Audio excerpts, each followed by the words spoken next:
Hey guys, let's make some delicious yam catfish pepper soup. This is a good recipe for postpartum moms and also for blood circulation, especially in this time of the year.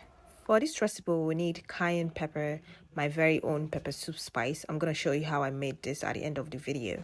Crayfish, some salt. This is pink and table salt, plantain, and of course our fish. So first of all, we'll go in with our yam. That is the star of the day. Some salt. I use table salt and Himalayan salt because I do not like to use seasoning cubes. I allowed my yam to boil before I added the fish because I didn't want the fish to overcook. Some scotch bonnet pepper, plantain, pepper soup spice, a cayenne pepper, and covered it to cook. Please be gentle with the fish because we don't want it to break. We're giving restaurant standard. You needed more salt, so I added more salt. I added some crayfish to balance up the umami taste. Tasted it and it was perfect. At this point, my yam is still very hard, so I had to remove the fish so it doesn't break. Because, who wants to eat fish that is not whole, right?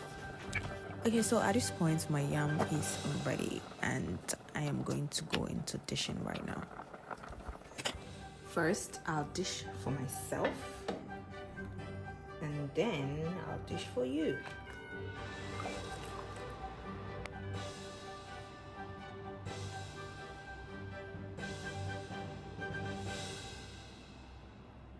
Hi guys, so let's make some pepper soup spice.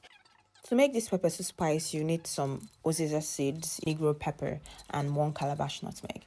I always start with roasting my spices because I find out that they release more flavors and they taste better. After you're done roasting the calabash nutmeg, don't forget to remove the shells, and this is how it looks when the shells are off. And then toss it in your blender, blend it up, and there you have it.